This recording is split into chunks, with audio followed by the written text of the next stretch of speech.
And welcome back, everybody, to another episode of Dan-A-Plooza. I am your host, Dan the Man, and I am here with the very beautiful and talented Jessa Jupiter Flux.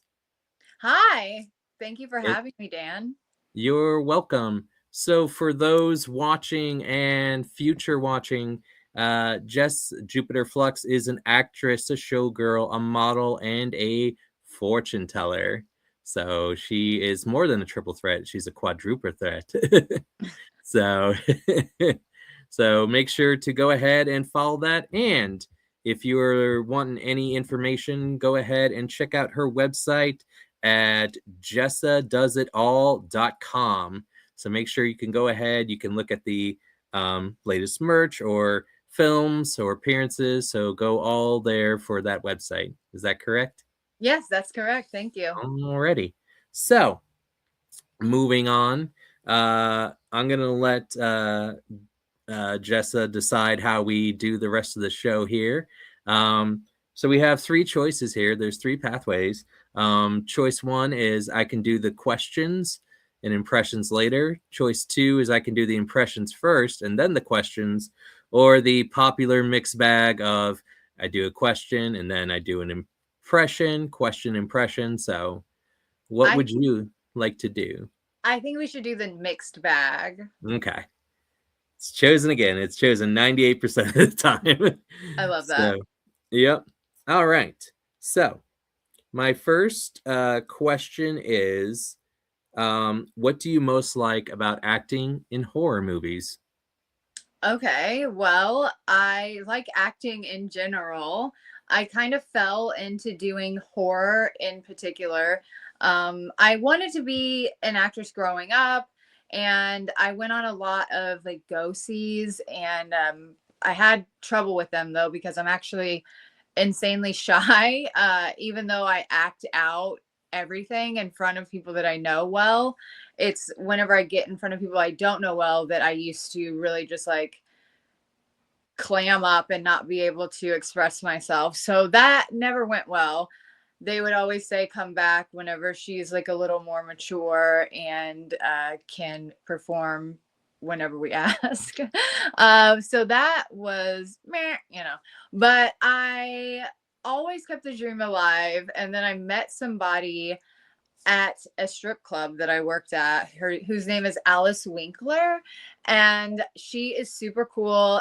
And she was telling me about a movie that she had just done at that time. It was called Plank Face, and she was describing some of the stuff she had to do on camera, and it sounded really challenging but also really intriguing. So I just kept asking questions about it. Eventually, at the bar that we worked at, she the people that put the movie together, Plank Face, came in and they just started talking to me, and I asked, well, do you have anything else coming up? I'd love to see if I can do this, see if I can be a part of it.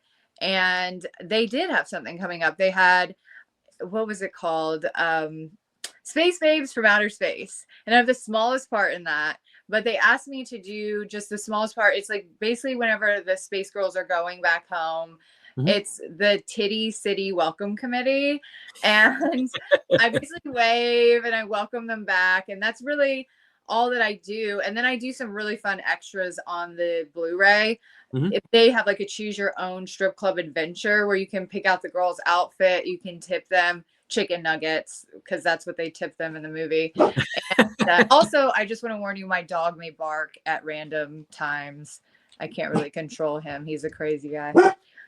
See, but anyhow, so I did that, and then from there, I just started talking about that experience on Facebook, and then Donald Farmer added me to Facebook for some reason. I'm not really sure how he even found me. I'm sure that it was like I was friends with the people that made Space Babes from Outer Space, and they were linked up with him or something. I mean, it seems like with Facebook, that's how I get a lot of my roles. So it seems like filmmakers follow each other and they sort of, become interested in whoever they're working with. So I always thought that he had seen the movie and saw my tiny little part where I didn't say anything. And that's why he added me. But no, he just thought I seemed interesting. And he added me and he asked me if I would like to be in his remake of Cannibal Hookers. And the first thing I asked was, does it pay? And he said yes. So I was like, okay, so what do I need to do? Where do I go? And it was in Lexington, Kentucky. And I drove out there. Well, my boyfriend at the time, we're still really good friends, Matthew, he drove me out there. And I was late because there was like a flood and we had to drive through. It was awful. And so I showed up late and I was embarrassed about that. But there was a moment on set where like all of that fell away. And there was a moment where one of the other actresses was looking at me because I was like the queen of the cannibals. And they were the ones that were bringing these Johns to me to basically consume them. And she was one of my minions. And she looked up at me and I felt this weird power, the sense that like I was the character. And it felt really, really good. And like all this dopamine just started like flowing in my brain. And I was like, I want to do this again. Like, I want to see if I can do this again. And I thought I honestly didn't know that there would be another chance to. But when that movie finally came out, because we filmed that, I believe, in 2017, actually. I usually tell people I started in 2020 because that's really when I got started. I did like that small part in 2017. And then I did Cannibal Hookers. And then we filmed on it again right before it came out because it wasn't long enough. We filmed on it again in 2020 and then it came out and people saw it. And I guess, you know, Donald has a bigger following than one would expect. I mean, you would expect it if you get to know his work, his body of work. He's been doing this since like the 70s or something. So he has a lot of followers, but he's not really good at keeping up with his social passwords. So he ends up losing accounts sometimes and making new ones and doing like normal stuff that people around his age do. And so I think that he would probably have a lot more followers if he didn't restart accounts all the time. But also he probably gets a lot of like strikes against his account because he's posting things about cannibal hookers and stuff like that. And I know that personally, whenever I post advertisements for different movies that I'm a part of, depending on what they're called, people assume that they're adult movies. And I get in trouble for that with Meta. So Nice. I'm sure that he has the same experience. But yeah, so once he started talking about his movie and people started seeing it, people started asking me to be in their movies. And it just kind of like the ball started rolling in 2020, truly. And, you know, at the time I had started doing hair. I had gone to school for hair. I went to school for aesthetics, which is skincare and makeup and stuff like that. And I really wanted to work in a salon doing everything. So I actually, at that time in 2021, I went to school for massage too. So I'm triple licensed. But when I actually got in the salon in 2020, before I started massage, I hated it. Like every place I went, I worked at the first place I went, people were just not nice. Like like I feel like people in that environment can be really like the mean girls. And I'm specifically thinking about a guy when I say that was kind of just sort of just picky at me, would pick at me about different things. Like if I wore a fake ponytail or something, he'd be like, are you wearing extensions? And I'm like, what? Like, who gives a fuck? You know, like, but he was like, everybody was just so not kind. I felt like I didn't feel like people were very genuine in that industry. And then I went to another salon where I enjoyed it much more. But the salon honestly wasn't ran very well. That's another thing you run into, that, you know, there wasn't enough money coming in. And I was really struggling because it was 2020 and people didn't really want to go out and get their hair done because they were afraid of, you know, COVID. And so I was really struggling because of that. And also it is really hard. And I always tell people, you know, if you're going to do that, you know, you could be so gifted, you can be the most gifted stylist in the world, but unless you are like have the gift of gab and you can talk to people and get them to come and sit in your chair and let them, and, you know, have them let you cut their hair, color their hair, whatever. And you can keep their attention for the whole time, because doing certain coloring processes will take hours. So, you know, you don't want them looking at their watch and wondering, like, when is this service going to be over, and seeing when they can get out of there. you have to be like a stand-up comedian. You have to wear so many hats to do that job. And it was overly stressful to me. And I did not like it. I still love doing makeup. I still love doing hair, and I do that on set still whenever I'm asked, and I really enjoy that. But I hated like the long processes of like doing highlights or whatever. It was just like, oh my God, I'm spending too much time with this person I don't really know, and I don't even know what else to say at this point. Like, it was hard on me. So whenever I started acting, I was just like, oh my God, I'd rather do this because it's never the same people. So you don't, the resentments don't genuine generally, Yeah. yeah, they don't usually like arise because you're not like so familiar with each other. That happens because that happens in weird close-knit communities. So it would just I liked it because it was always something different. I wasn't expecting to be at the same place all the time, from like 11 a.m. to like 5 p.m. or later, depending on services and how long they went over. It just wasn't the same monotonous like thing every day. And the horror aspect, I don't know. I've always been like really into spookiness, and I personally really like ghost stories and stuff about like, otherworldly things. So that's kind of like, I've always been very witchy, and I feel like horror goes hand in hand with that. Now, a lot of horror is like slashers, and it's just like, it's basically their serial killers that are like put on this pedestal, and we follow them from movie to movie if it's a huge franchise or whatever. And those aren't personally my favorites, even though I do a lot of slashers. I love the like stereotypical trope of slashers where it's like, okay, so this girl is sexually active, so she gets knocked off first, and then like I don't like it actually. I wish that was changed, but I like how it has a formula. I do like things that have a formula and you can always kind of follow where they're going. But I would love to play like a ghost, or like the witchy woman in the attic or something. Like those are the kind of parts I would rather do.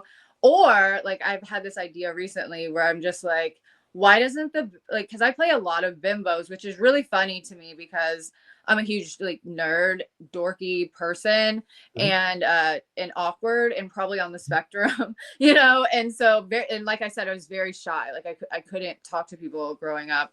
I couldn't even make eye contact with him. So that's all very spectrumy.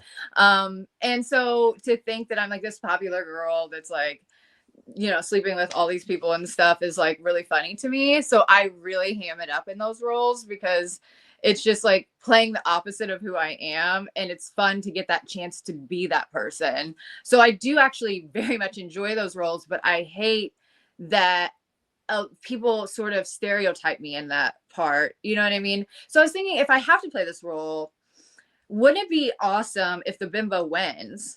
Like if the bimbo has this unique perspective because of her life experience that has led her to be this good time girl that's having, good times with everybody and the life of the party.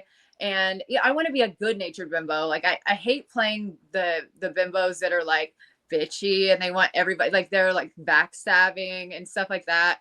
I prefer just to be good natured because like, that's how I am, like genuinely. So like I would love the good natured bimbo to somehow make it to the end. And it's like on like every corner she turns, it's like you expect her to get like stabbed or like she shouldn't be like, why is she going upstairs? Like I want all those moments in the movie. But then like she's like, no, I had a plan. I was going into the attic to get this like machete. You know what I mean? Like but You doesn't. want those cliche moments, to play out that classically play out, but don't follow the pattern that they typically follow. Right. Like, and she has like a secret like notion of like this plan, like that she's going to act out, and then she wins, and it's like no one's expecting it. Like you have all these other characters that are like the stereotypes, the good girl, that she always has brown hair for some reason. You know what I mean? Like, and the girl that, like there's always like the one that's like just completely dumb, like bimbos, you can be dumb, but they're not always dumb. But like I want this girl to be super blonde, super stacked, all pink, you know what I mean? All the things, but like she has a plan. You know what I mean? And she gets out of there and like she's the final girl. Like I would love to see that. Like I would love to play that role. But yeah, you asked me what I like about doing horror. It's just like those formulas are fun, even though like I would love some things to be changed. You know, it's like I loved that there is that formula and there's always going to be that space for that kind of character and this kind of character and then the big bad and like all of that. Like I really enjoy that. And I love being scared. Like, you know, I love watching movies and being on the edge of my seat and being terrified of what's going to happen next. And I, you know, honestly, I think what I love most about it is the people that are involved in the indie horror community have really, I feel, saved my life. Like I don't know if I would be here today if I didn't have this new family that has just welcomed me in with open arms. I'm so grateful and I'm so glad that it worked out the way it did, because you know, all it's like I had all these friends. I have friends, you know, I have friends in my real life, but it's like, you know, they aren't into the same things as me. Like I have these weird special interests, and you know, they're not as into creative things, and you know, just like coming up with a character is so fun, and seeing everybody's process on set. You learn so much from each and every person that you work with, and I just love just everybody and how like I don't know, like they've everybody that I've worked with has influenced my life in such a positive way, even the people that suck. You know, because I'm like, I don't want to be like that. Like I don't want to be like that person that's being rude to everybody on set. Like, you know, lessons are being learned by this interaction that I'm having on set, and it's not just to my craft, but it's to me as a person. Like I think I've become a better person working in the horror industry. So I love it. So I have some things to share with you. So first of all, I don't know if you've ever seen the horror movie 13th Ghost. I That watched it the other day. we've had the guest on there from 13th Ghost, who was the great child, who was the baby ghost, you know, that with the bib and everything. Oh my god. He's been in a lot of movies. He was in Say It Isn't So with Chris Klein and had lots of stories to share. The interesting scene was where the ghosts all fade away at the end. They shot that on 9/11 2001 in the morning before all that stuff happened. Um, but that's a good movie. And if you're looking like as far as ghost characters, do you remember the one girl who was like the murder girl with the cuts and everything, you know? That's something that Are you talking about this one? The one with the yeah. Chesty McChesterson? Yeah.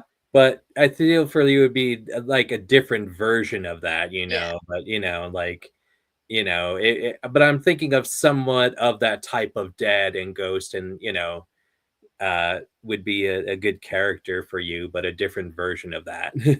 I would love that. I would like some of my have you ever seen The Others? The movie The Others? I haven't. I've heard of it. Okay, so I'm gonna blow it for you. So it's a ghost story. They don't tell you that. Like that's the whole Premise. unfolding of it. But it's they figure they don't know that they're ghosts. And I really like that Oh whole yeah. idea that like they're living in this house and they're actually thinking that there's a haunting going on in their house, but it's the Mhm. living people that have moved in and are getting into the occult and they're having seances because they're noticing things in their Mhm. house. And then, you know, they're doing a seance and then that's when it all comes together that they can be on the same plane at the same time. And it's really actually kind of like sad and beautiful, but I just love the idea. Like ghosts are so scary to me. I don't know why. I think I was just like grew up in an era of like let's say Bloody Mary in the mirror. You know what I mean? Like I was just like It- um, there is a ghost site not far from where I live. It's about 25 minutes. It's called the Trans Allegheny Lunatic Asylum. it is in Weston, and they used to send people there, mental illness, and sometimes people could just send people just because they didn't like them for a certain reason. This Oh is my way God. when, and so I went there one night, and I spent the night there in this place, and I've been there a few times, but like I went into the men's ward, and like I don't remember doing this, but I bit my lip. There was a chunk of my lip in this thing, and it was just like bloody. And so I wrote down my interaction, because if you have any interaction, there's a giant book. And so I wrote, "What ghost sucker punched me and made my lip bleed," through there. But they have interesting stuff. Like they have the dowsing rods. I don't know if you've ever seen those, where you can move in and out. And apparently there's one ghost there that's a showman there. He likes to um, make his presence known in this room. And him being a showman, sometimes they were like, "Leave candy and cigarettes, for the ghost." And I'm thinking, look, I don't see no spook just smoking a cigarette in the afterlife. Like if I see a cigarette smoking, just walking by itself, I'm going to be a little disturbed, but like, Yeah. uh, there was that. My friend said she felt someone grab her like this when we were in the kitchen. So, uh, but I stayed there all night, and I passed out on the love seat. I was just tired because it was 2 or 3 in the morning. We just stayed there all night. And I passed out with a bag of Cheetos or something like that. And like somebody poked me, and I go, "What goes to?" "Oh, it's just you guys." Like I really thought that something was going to attack me, but it had that ominous that everything was going to go like wrong. Like it was raining, it was storming, there was a bat that flew, because they were go first, and there was a bat. And then someone docked me up with the Cheetos, and I go, "This is what's gonna save me, the puffy Cheetos." And just leave them for the ghost. But so I thought I would share that with you, because so if you ever want to look it up, it's the Trans-Allegheny Lunatic Asylum. They've had trouble sometimes upkeeping it because people have gone and paintballed it, and just kind of like messed up the building. But they used to do the lobotomies, and just all the messed up things that you did. But and then there's this children's box where if you pull it, the little ballerina will start dancing in the box. They And so keep that there? we keep that there for the little girl. And so I had my friend, I go, "Touch that box," and the box started moving. I go, "Notice I said put the box back down," and I did. And I just kind of shuffled out of the room. But yeah, there's a little girl there that dances like a ballerina, like a shadow. Oh, Um, wow. so yeah, if you're ever curious in ghosts, there's the lunatic asylum here in Weston, West Virginia. It's closed, it's mostly for tourism. There's no more of the medical. And then there's the Moundsville State Penitentiary, and there's a letter from Charles Manson wanting to come to that prison. Like he tried to get transferred there Why? because he had a family member there, so he was trying to get transferred. Like he wrote this letter, like "Dear da da da," and like there's a big old denied sticker on it, and like a big old. But it's really interesting because they still have the old electric chair. Wow. So yeah. So I thought, since you mentioned ghosts, that's spooky. And then the other thing is with mentioning with you and I are kind of similar also as far as the performers are. Very shy, and then playing these sometimes larger than life characters. I'm the same way. So just thought I'd let you know that we share that I as love well. that. I mean, it's an outlet for you to be everything that you never have been. So I really enjoy like getting to know these characters. It's a really nice way to like gain empathy for others, honestly. Yeah. The only thing I get is I never get like a same role. It's always different here, different there. I never get cast as the same thing. It's always different. That's a blessing too, though, for sure. All right. So we have spin the wheel here. Is there a certain impression you'd like to hear, or do you just want to leave it to the spin luck? Let's do the spin. Okay.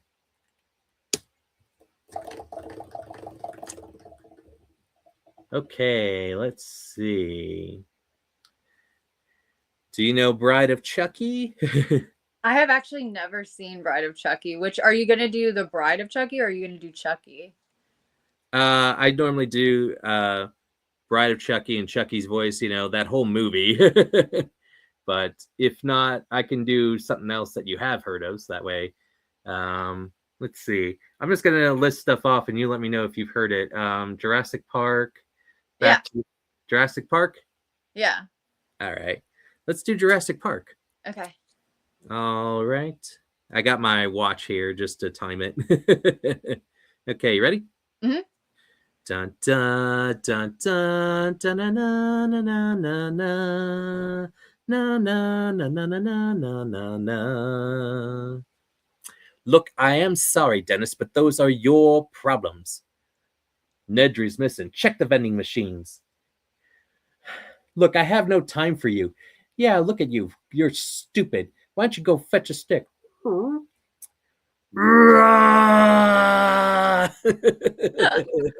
my god. How you actually know that all the dinosaurs are female, Well, because of the genes that we get them and everything. And then, clever girl. Hold on to your butts. All right, so there we go. So I hope you enjoyed that. I did, and I just rewatched that as well.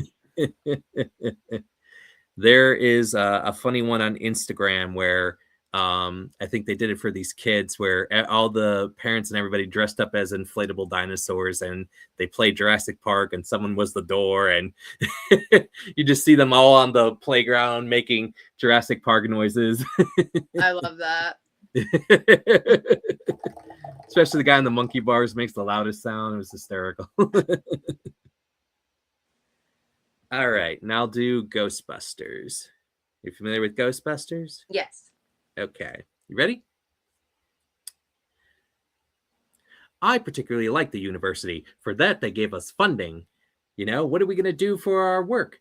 You're worried about where we're going to live and everything. Einstein did his best work as a patent clerk. Yeah, but I like the university. They gave us money.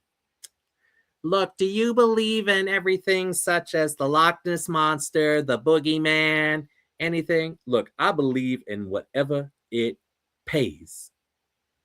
Look at that. Look at that apparition. Shh. Get her? That was your big plan? Get her? All right, so there's Ghostbusters. Love that.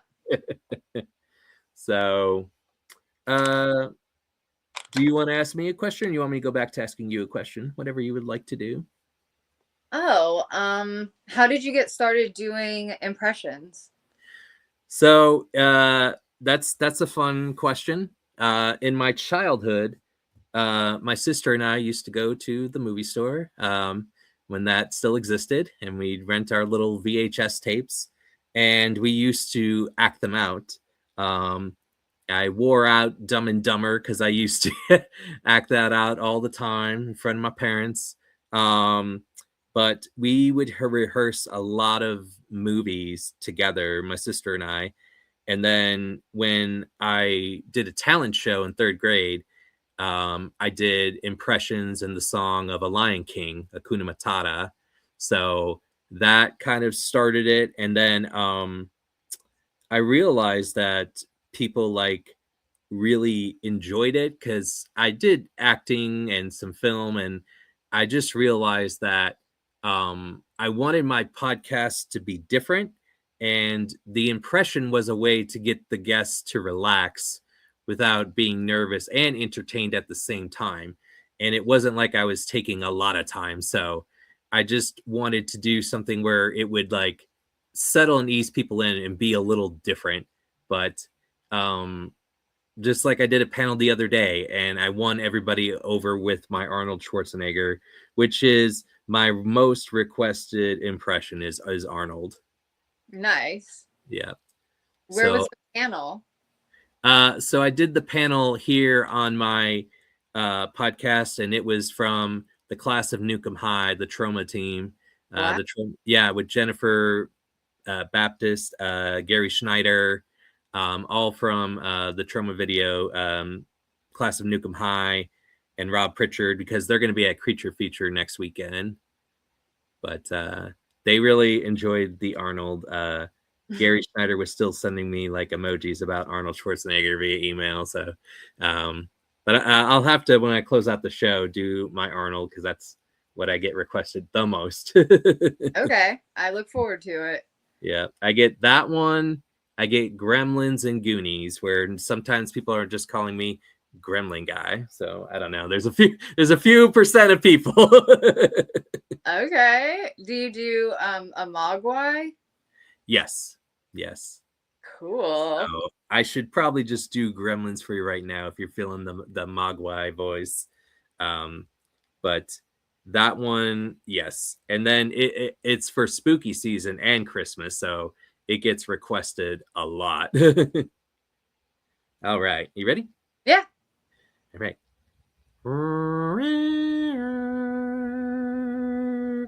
Gizmo, no, Brillo. Gizmo. Whatever you do, remember, don't feed him after midnight. And no bright lights, and definitely don't get him wet. Gizmo, Rambo.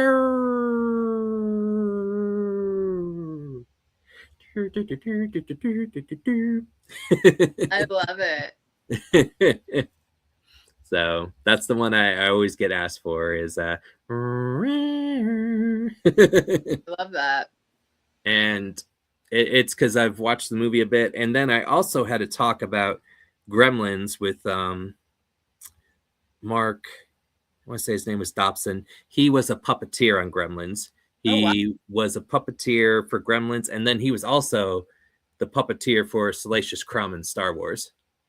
Wow. That's awesome. So I met him at a random convention at Kennywood, and we talked about Gremlins. But yeah, and then when I was painting a theater set in the summer, my set director would play Gremlins all the time. So I would hear the soundtrack of Gremlins, So sometimes when I was painting a scenery, I would just, oh no, is that, and I would just do different Gremlin voices, putting the flats together. That's awesome. So, but so that's pretty much where all the impressions do. And now it's just I'm getting lots and lots of more requests. It's hard sometimes on TikTok because TikTok will sometimes ban certain stuff, especially if I sing certain stuff. They're like, that's not the singer, and like, because it's almost like your meta, issue, Yeah. So that's why TikTok is so tricky. Like I don't even try over there because I'm afraid like they're so picky about so many things. I don't want to get in trouble. Yeah. Except when some of my pinup girls want me to sing Spice Girls, I never get flagged for that. They're just like, that's fine. But all right. Let me ask another question before I forget. So, what do you most like about being a model and a fortune teller? Well, those are totally two different things. I think what I enjoy about modeling is just seeing the end result because you never see yourself as the camera sees you. So whenever you get dressed up and you're putting your body into these like poses and everything, it doesn't feel very natural, and you may have a day where you're just like, I don't even feel like attractive today. But then when you get the photos back, it's like magic. You're just like, oh, dang, I look pretty good. You know what I mean? Like, it's like so nice. It's like, I don't know, what's the word? It's, I don't know. It's just like validating. Mm-hmm. Makes you feel really good about yourself. So I like that. And then fortune telling, I've been doing that since I was in 6th grade. So I was always interested in it. Like I said, I was always interested in just witchy stuff in general, but I bought just a paperback book on how to read palms, and that's kind of how it started. And I like how the palms, it's just something, it's like I read the book and it's like the lines that are going to say certain things are the same on everybody. So like it's like you can reference yourself and remember, oh, that's the headline, or you know what I mean? So it's like it's easy to not forget what each thing means, but you can't really like tell fortunes with it. Like you can't, well, at least I'm there. I have like a big book that's supposed to explain like exactly how you can like answer a person's questions about their future and like what's coming up next for them through the palms. But I feel like the palm is really just a roadmap for what you are set up to have in life. And that goes for like so Hmm. like the hand that you don't write with is what you're sort of like given. Like that is like you reading that, that's what is was expected from day one. But then the hand that you do write with, since you're using that hand so much, it changes. So it changes through your actions, what kind of things you're doing in life. And that is the one that kind of shows what you're going to end up as it stands right now, like from everything that you've done so far and, you know, going forth, like everything that you've done so far, this is a prediction of your future.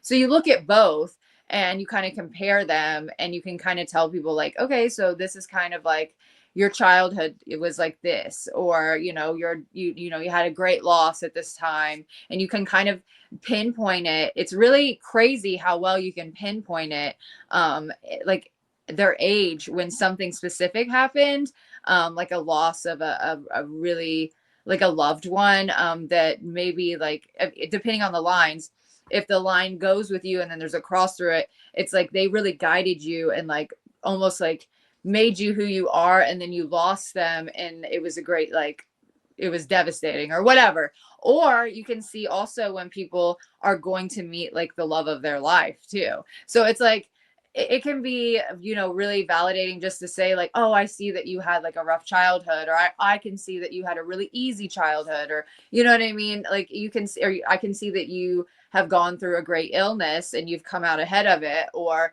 you know, there's so you can, I can see like you're meant to have this many children or whatever. It's really really fun. And also through doing it for so long, I've learned things that were not in the books, that I'm just like, oh, okay, so everybody that has this personality trait has this line under this finger that like I've just noticed in everybody. So it's like not without taking notes. Like I don't have like a notebook where I'm like, oh, let me write down like this. It's like things that you just notice throughout doing the practice, that you can like, it's like you pick that up on your own and it's like your thing that you know. So that's really cool. And then also I do card readings, and I don't do tarot. I find tarot just like overwhelming because there's so many cards. So I do this, it's a deck that is also like old like tarot is, but it's called Lenormand. And it's less cards, and also instead of like there being suits like there are in tarot, and then like this suit stands for emotion and this suit stands for wealth and financial issues or whatever, it's like every card stands for itself. But what's really cool about it is that like this card and this card, whenever they come together, when you lay those out together, it always means this. So it's kind of like there's a formula to it. So like not only does each card mean what it means, but it can have multiple meanings, and then you have to look at the cards that you've laid down around it to determine like what that card means in this case basically. And I really really love that. Like I love that. And so that's the one that I use to like give people advice on whatever they want advice on, like what direction should they take with their, you know, career, or you know, am I going to ever get married, or you know what I mean, like what kind of person should I look for. The cards, like they always tell it. Like it's really really fun. And you know, I grew up and there's like this woman around here, um like Madame Faye is her name. I've never gone to her.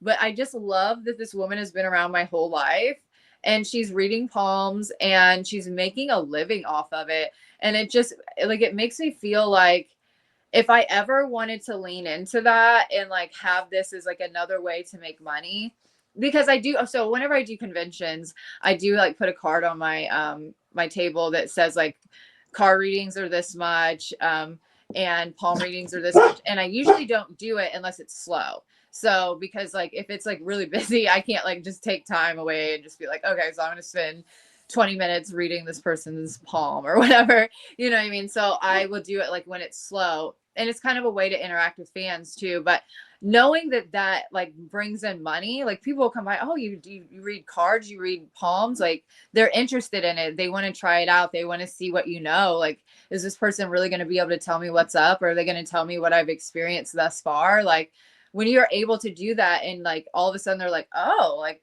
she kind of knows a little something, you know, like it's definitely, it's just entertainment, but it's also, as it gets really fun. And also like it seems like I have people that they just want to talk to somebody about something. You know, it's kind of like a way to be a therapist in a way. You know, they really need to talk about like something that they've experienced recently that has been traumatic for them. They'll ask questions about that, and then as I turn over the cards or whatever, we'll begin to have a conversation which helps them. So it feels really good to be able to help somebody. You know what I mean? So I feel like I might be the next Madame Faye, you know, around where I live. You know, I've not done it my whole life or anything. Oh, I've done it my whole life. I've done it since 6th grade, but you know, I've not done it for a living. I don't have like a shop or anything, but I've done it, you know, at parties. It's like, it's my, like I used to drink a lot and go to parties, and I'd be like, who wants their palm read? You know, and like people would be like, oh, you read palms, and I'd do it, and they'd be like, holy shit, you know, like that's right, that's right, that's right, that's right, you know. And it's just like a fun thing to like pull out of your back pocket, like, oh, I've got my cards with me today, let me read your cards, you know. And you know, a lot of times even if I'm doing it for free, people will like offer me $20. They'll be like, oh my god, take my money, you know. So I think it's like a way that I could sustain myself in the future. So I love having this skill. And also it also like I kind of have a hard time sometimes talking to people, like I said, like that shyness that I was born with. um so this, having this to offer them, oh, can I read your palm, it gives us something to talk about, you know what I mean? So it like it helps me to relate to other people too. So I don't know, I just love it, I love it for what it is, and I'm so glad that, you know, I read the books that I did at an early age on these particular like divination practices. That's what they're called, divination. But yeah, I really love it, and I'm so grateful that I have it in my back pocket. Yeah, I couple of things. I first thought when you said fortune, I thought of the little paper things we used to have in elementary with flipping the colors Oh, and that everything. thing. Yeah, I know what yeah, that was like almost a fortune thing, you know, BLUE, blue, you know, and you're, picking yeah. that in the number, um, which is hilarious because the kids in South Park, the little girls, they try to read people's fortune with a little paper fortune teller. I love it. And it looks, for some reason, it reminds me of a crab rangoon. The Yeah, way it's folded up, it reminds me of a crab rangoon. You know what? That kind of like that's, I'm feeling inspired. Like maybe when I get my cards out, I should have the crab rangoon paper thing too. Like be like, okay, yeah, for like $5 extra, we can do the crab rangoon paper like fortune, and then we unfold it. yeah, Because I do like, I'll do like combos of things. Like I have a coin that's like yes or no. Like we'll do the yes or no, and then I'll read your palm, and then you know we'll go off of that. Or we'll do like the we'll do turn over one card after I read your palm to kind of give you an answer to the question that you have, since it's kind of difficult to like answer questions about specific things with the palms. I love that I have the other things to kind of like bring the mix. So maybe I'll do that. yeah. Uh, so there's a couple of things. I was going to give you a TV show recommendations just because of everything that you've talked about. I don't know if you've heard of this show. It came out in '95. It's called Sliders, and it has Jerry O'Connell in there. It has John Rhys Davies from Lord of the Rings, and so what it is they are time skippers. They travel from world to world, and each world is different. Wow. And after they leave this different world, they have to deal with a different scenario after they leave each world, and they have to time skip every time. But it's a great show. It lasted 5 seasons, and I think you can watch it on Tubi. But you should check it out. It's called Sliders. Cool. It sounds kind of like I don't know, like Quantum Leap a little bit, but Yep. like more like different worlds. Like Yep. yeah, that sounds cool.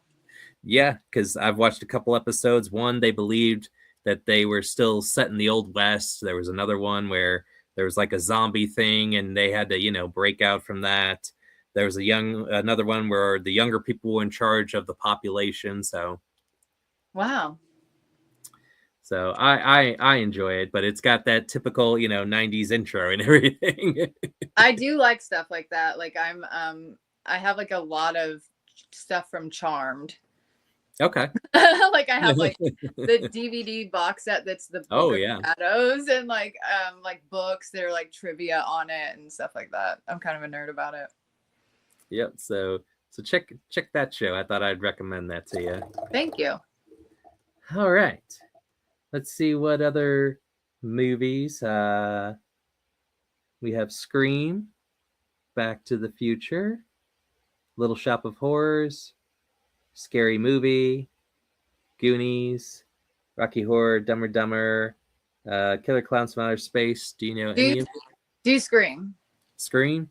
Yeah. All right, so that is one I get requested too. It was funny because everybody else played along when I did a model panel the other day.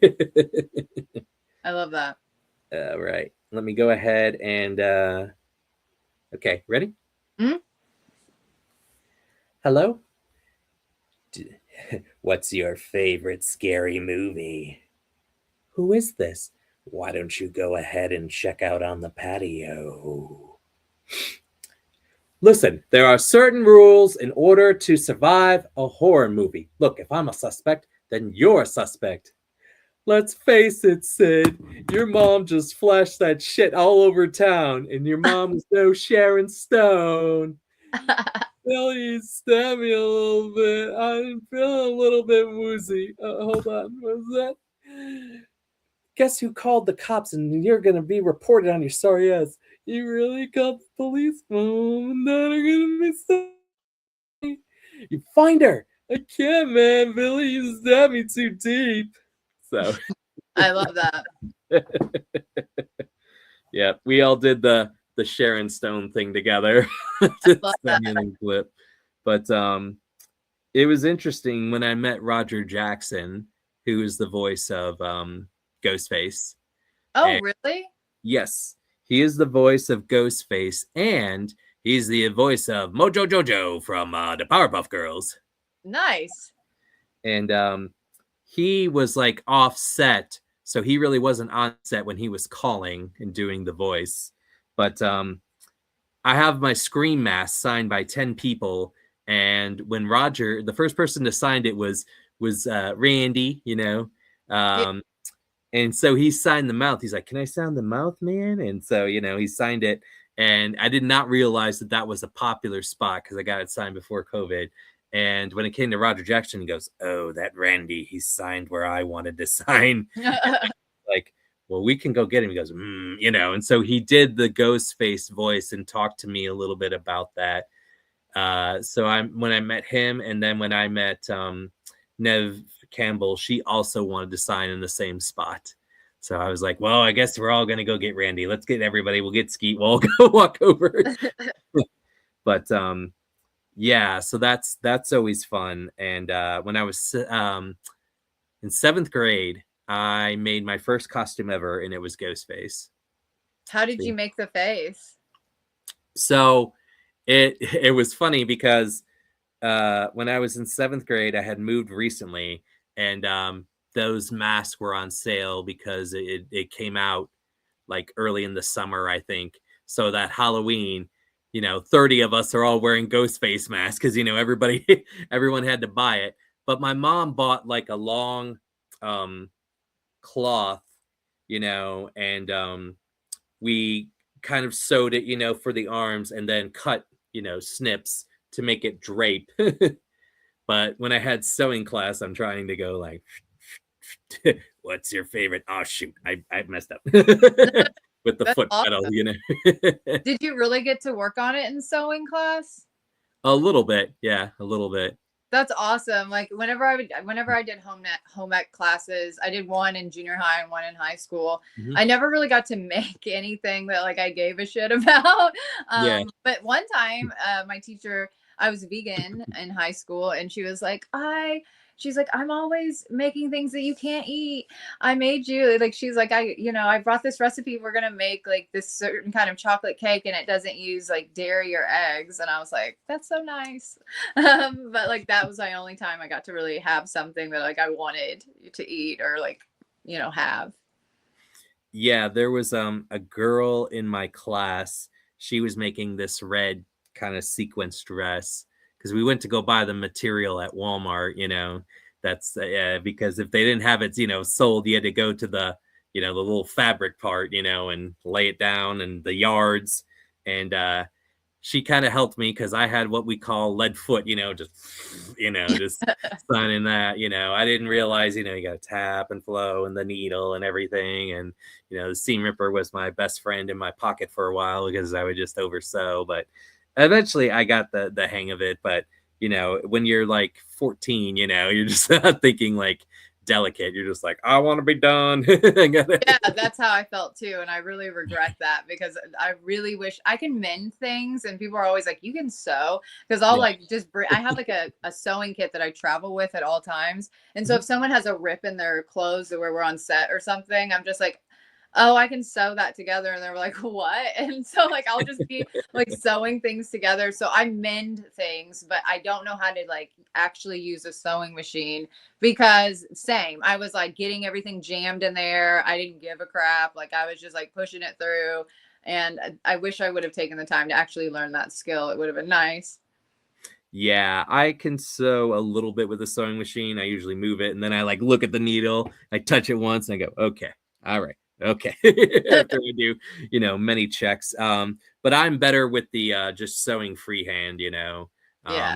I did theater and I did the props and so I knew about, you know, putting stuff and accessories and props together with just sewing, but yeah, it takes forever by hand sometimes, you know. Yeah. Um, but all right. Do you have a question for me, or do you want another impression, or what would you like to do? Well, you said that you know how to sew. What's the last thing that you sewed that you remember? Um, I sewed. Hmm, sewed a pair of gloves for a friend of mine. So I made gloves, and I gave. Well, the gloves were kind of mostly made, but she wanted a special Christmas message, so I sewed a special, like Happy Holidays, you know, with the red and you know a little bit of a curve. So That's awesome. yeah, so I did that. It was a little hard because my cat would be like, "I want to play," and I'm like, "No." That's very handy. Yep. But sometimes I fix stuff like I have my Squid Games cosplay, so you know, I've got to sew the little patch because otherwise it, you know, when it's got the sticky and it just peels off, so it's just better to sew it than have Yeah. it fall in the wash. But yeah, yeah. So I haven't sewn in a while, but sometimes if I do, it's very, very small things. I don't like to spend a lot of time. Usually, like if it's like a half an hour thing, I don't mind, or an hour thing. But any more than that, I don't really want to do it. I get it. Yep. But let's do another impression. Do you know Rocky Horror, Dumb and Yeah, Dumber? Rocky Horror? really well. Yeah. Okay.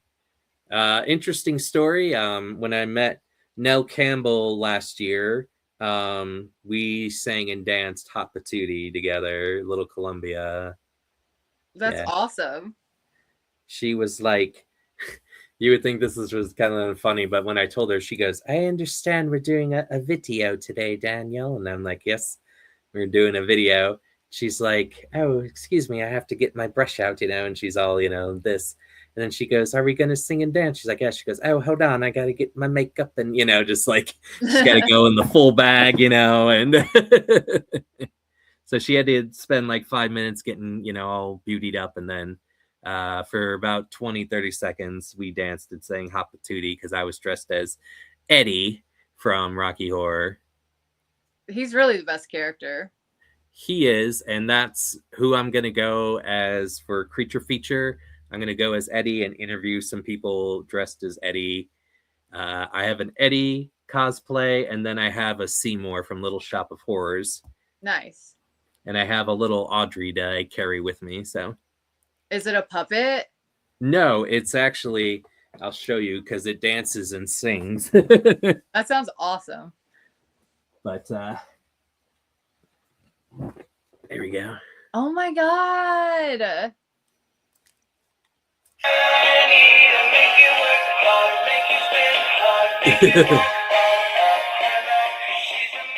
That's awesome.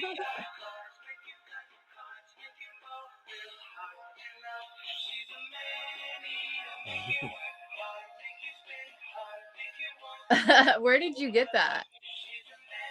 Actually, at a thrift shop for $10. That's awesome. I love thrifting. It's such a like treasure hunt. And so sometimes people are like, "Does it sing Little Shop of Horrors?" I go, "No, he's been in the vodka. She's been in the vodka, and she only knows her favorite song." I love that. But a lot of people liked it when I brought it to Horror Realm Con, but I like it because people like to play with it. So I was because the button's like really hidden in there. So but yes, let me do Rocky Horror. All right, you ready? Yep. There's a light over at the Frankenstein place. There's a light and the road to path, and I swam it, Janet. Damn it, Janet, I love you. From the day he was born, he was trouble. He left home the day she died. Brad, Janet, Rocky, Dr. Scott. Brad, Janet, Rocky, Dr. Scott. Whatever happened to Saturday night and you felt alright since Cosmic Light? Hapatootie, bless my soul. I really love that rock and roll. Hapatootie, bless my soul. I really love that rock and roll. You're a hot dog and you better not hurt a Frankfurter. All right, so there we go. I love that. So I'm glad that you loved Rocky Horror, and that's always a lot of fun for me. And so, would you like one last impression before we hit the road? Oh, I thought you had more questions for me. All right, yeah, we could do one more question. Pick a good one. Quickly. Let's see. What is your dream role to perform one day? Oh my god. What is my dream role to perform one day? This is a big question. I would like to play Eileen Wernos. Do you know who that is? I've heard of her. Okay, she is a murderer. I want to do a movie where I play her. So she basically was this street hooker that killed the men that she would see for the last couple of years of her life, and she's like one of the only considered female serial killers. I don't really think she's a serial killer. I don't know if it really counts because she like was pushed to the brink mentally until she kind of just broke. But yeah, no, she's oh, have you seen, there's a movie about her. What is it called? It's called Monster. Okay. Do you know with Charlize Theron. Yeah, Charlize Theron. She played her, and I thought she did such a cool, amazing job. But I just find this woman super fascinating. And whenever I had a podcast myself, It's been a while ago now. We kind of started getting into this realm of doing true crime, and I did all this research on this woman, Eileen, for an episode, and we never recorded it. But like, I spent hours watching like the recordings of her just like in her court proceedings and everything. And I feel like because I spent so much time with her that I would do a really damn good job of it. I don't know if that's my dream role, but like that is a role that I would love to play. And that sounds amazing. And I hope that you get to play that dream role someday. So as we wrap it up here on Dan-A-Plooza, is there anything else you would like to say? Just check out my website. It's on the bottom of the screen here, jessadoesitall.com. It has like any happenings that I'm going to be a part of, any conventions. I do a lot of performance work. I do burlesque. I do drag. So anytime something like that's coming up, I put it in the top. It also has my IMDb, so you can see movies that I've done. So you can kind of search those out and maybe watch them. And then also under that, I usually have I have my socials, but then I have any movies that are raising funds to be created. That's very important, especially because recently things kind of changed with crowdfunding. So it's a little more difficult. It's like all or nothing now. So you can't just raise part of the money and still make the project. It's like very dependent on the people that are supporting the project. So please definitely give us your money if you want to see something created. We'd love to create it for you. And then also all of my other links, I do professional cosplaying for a company called Ethereal Comics, and I do a character called Penny, and she's like of the 90s, and she works at a theater, so it's very like in the line of like things that I do for a living, so it's really fun playing her. But you can buy the books. We have the links there, and then everything else you could even ever think of is on that website, so definitely check it out. jessadoesitall.com. And that is jessadoesitall.com. So make sure to go ahead and follow that out. That's going to wrap it up for Dan-A-Plooza here tonight. I am your host, Dan the Man. This has been with Jessica Jupiter Flux. So everyone stay tuned. I'll be back in April with LFC fighter Tomiko. So everyone stay tuned and have a good night. Bye. All right.